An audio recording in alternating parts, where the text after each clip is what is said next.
So this is a lot of gear. This is what I'll be bringing with me to Kungsleden in the winter in March. I'm gonna walk you through it real quick. I want to show you what it is that I'm bringing, why I'm bringing it. It won't be a detailed review, just a quick walkthrough. So let's start with this bag. So while this already looks like a lot of gear, there's a lot more hidden within these bags, and I'll share with you some tips, things that I came up with on how you can pack your bag so you can save both space and money by not needing to fly with extra bags. This is actually just a very cheap bag. I try to find something that is as lightweight as possible. In here I have my boots, and those are very nice boots and they need to be protected. What better way to do that than by using your foam pad? And this is the first tip.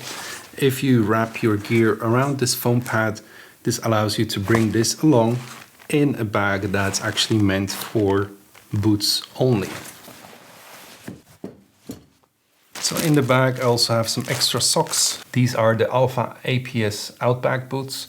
This is what all the cool kids are using. These are actually the only ones available in my size. I needed to get them in size 50, which is ridiculous, and they charge you a premium of 33% on top of the already very high price, just for that extra size. Anywho, let's see what I have inside. Nalgene bottle, thermos. I want to make my lunch in the mornings already, dehydrated meals, put them inside of here, so by lunchtime they're just ready to go. Of course, also utilizing this space, I have some paracord elastic band. This will be needed for the pulk. Thermos, this is 1.2 liter, this is for hot water. The rest of the boots are filled with socks. So what I'll be using, I have a thin liner sock, and I have a thicker wool silk sock. In between I'll have a vapor liner barrier sock from Exped. These are relatively comfortable. You can also use plastic bags, but I just wanted something with a better fit. So that's it for the boots bag. As you can see, you can sneak in a few little things that allow you to save space in your main bag. So now onto the skis. This is a bag from Fisher. It is for 3 skis. I highly recommend getting a slightly bigger bag, and you'll see in a second why. In here I have a huge Thermarest pad which fits perfectly into the ski bag. I'm really happy with how this worked out. Some poles, another pole with some extra skins for the skis. This is just a simple blanket from IKEA. I believe it's like €3. It's just a fleece blanket. It's just something that I can use to protect the skis, but most importantly, I can put it on top of my sleeping bag. So by laying this on top of my sleeping bag, this will allow for the hot air to be trapped between the sleeping bag and this blanket, which helps to capture the condensation and keep it just a little bit warmer. So instead of the condensation freezing within the bag, it will freeze on top of it. At least that's the idea. As skis, I have the Osnes Almusden skis. This is also what all the cool kids are using. Those are the ones that they're renting out in Abisko. So I thought this would be a good choice as well. It's incredibly hard to ski on these things. There's no support, also not from the boot. Your ankle is loose. We'll see how it goes on the trail. As for the binding, this is the Rottevella manual binding. It's called a rat trap for a reason. And the way it works is the boot goes on top. There's a metal pin in here. The pin goes in the trap, and then you close it like that. See, the boot is moving and there's no stability compared to a alpine skiing boot. So one important thing to mention is, as you're traveling with a ski bag, you're also allowed to bring a small bag for your boots. And this is how I was able to get 2 foam sleeping pads just by wrapping them around the thing that you're transporting. Now to the main bag. This is actually just a flight bag that I got. It was like €15 on sale somewhere, and all it needs to do is just survive this trip. To begin with, this is the Fjallraven Cap Expedition jacket. I have a full video on that. I have a few hand warmers, a small baby bag. I'm not sure if I'm gonna bring this. Nalgene bottle, med kit. It says footprint for the chitin, but these are actually my waterproof pants. Wrap down booties. I have a whole video on this.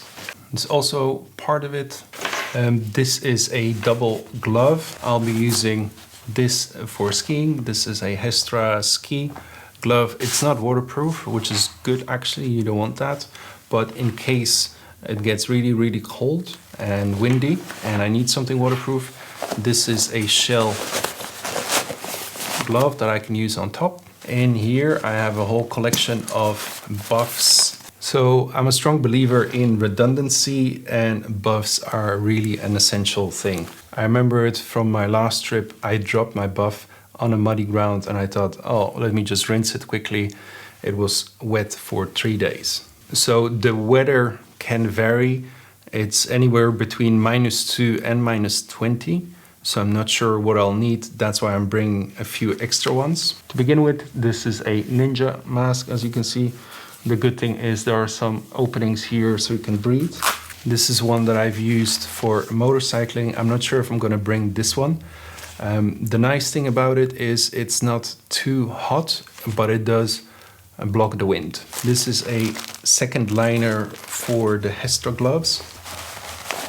So the inner glove is removable. This is just the insulation, and this one is just so I can switch them in case this one gets wet just from sweating, and if it didn't have a chance to dry, I can just swap them. These are some liner gloves from Rab, just simple. They're very comfortable. And here I have 3 more buffs. This is a fleece one. This is just a normal synthetic one, and this one is double layered. It's a nice polar fleece. These are the Rab down booties that come with these guys. A small towel. I won't use it for most of the trail, but in Kebnekaise there's an opportunity to shower, so it's nice to have this. So in here I have my cook system. Yeah, this is the Trangia 25 winter attachment plate. I have a video on this as well. Actually, this might be a lot to go through at this point. I'll tell you this, I've put a multi-fuel stove in here. Is the Optimus Nova. I tried the Polaris, it really didn't work. I had 2 of those returned, both. I went with the Nova, and this is just a fuel bottle for it. And I'm going with the Trangia because I just like to have this contained system, and I like the fact that I can just put it somewhere and it won't fall or trip. X-Bed sleeping pillow. This, yes, you have never seen a video on this before, and I'll do one soon. If you have any idea what this is, one hint, it's from Hilleberg. It's their most possibly overpriced accessory. I have it, I still think it's a good idea. I'll use it a lot on this trip. Yeah, I'll do a video on that soon. Hilleberg wind sack 2. This I think will also be a very good idea during a lunch break, just to get out of the wind. Might do a video on it as well. In the meantime, you can just search wind sack, sleeping bag liner, and I have a bag full of pegs. These are winter pegs. These are self-made. If you want to see how I've made those, I can make a video on that as well. Just let me know in the comments below. Bag full of clothes. It's not that much actually in terms of clothes. We'll come back to this. Another pillow, just because I like comfort. This is for the shovel. X-Bed Sin mat. I have a video on this if you're interested. And my new tent. I sold the Hilleberg Caron 4 GT and I got the Caron 3 GT. It was such a headache getting this tent. There were a lot of issues with it, and yeah, I think I'll make a video on that because I think you should know the dark side of Hilleberg should be revealed. Very happy with it now, but yeah, it took over a month and a half, and this is my 3rd tent, and this one is finally okay. I don't have the poles in here. I keep them in my backpack so they don't break during transport, because I'm transporting them in just a flight bag. I feel like Santa Claus with this bag. 2 more things. First, let's start with this snow shovel. I think this is a very clever snow shovel. I'll link to a video where they actually explain why they have these holes in here. You can transform this into a whole rescue system, It's very clever. I won't be hopefully needing that, but I do need something to dig in the snow. And the reason I got this one is because it can be mounted like this. If you do need to remove some snow, you can do it like this. And another reason is it has a very nice grip and it extends quite a bit. The thing with shovels on a trip like this, especially if you're going alone, is it should be as big as possible. They're a bit heavy. I think this is like 800 grams, but yeah, you need it. And I also liked this grip. This allows you to hold it a bit better. And then this thing. This is a polar bedding, Arctic bedding. I'll show you a photo on how it looks like. So I'll be using a pulk, if I haven't mentioned that before earlier. I'll be using a pulk sled, and this thing will be on top of it. And with that, I'll have the whole sleep system in here, which is brilliant. At first, I wasn't sure about this, but talking to some people, asking for advice, people that have experience with it. If you see Norwegian races in the mountains, almost all of them are using this system. This just allows you to get out of the weather as soon as possible. It seems like a little thing to, you know, fold out your mattress, blow it up, your sleeping bag, and prepare your bed. Every little task less that you need to do on such a trip, you'll be happy with, I think. So yeah, now to the last bag, which is the backpack, the Garmin InReach Mini. Thank you for that one. In the bag, I'll just have a few things. Right now I have a hat, a second hat, goggles are in here. This is in case it gets very windy. These are from Oakley. In this bag I have the tent poles. They are just for transportation here. The drone DJI Mini 2 together with the camera that I'm currently filming on. We still haven't gone through the clothes. We'll save that for another video. It will be too much otherwise, but it's basically just a bunch of wool clothes, mostly from Fjellraven. Quite nice. I'll be wearing this shirt. Well, you probably can't see them. Kep pants. These are the Kep winter touring pants, I believe they're called. I think they're not sold anymore. They're not produced anymore, but I was able to find them. I use them in the winter. I use them for skiing.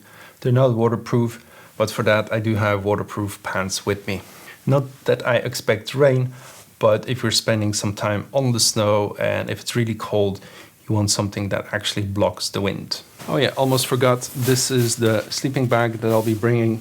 This one's from Rab. This is the Neutrino 800. Its limit temperature is -22. They don't specify comfort temperature, but I expect it should be around -15 maybe, hopefully. With some extra clothes and the liner, it should be fine. All right, so I guess that's it. Let me know if you have any questions, any comments. Let me know down below, and I'll see you in the next one.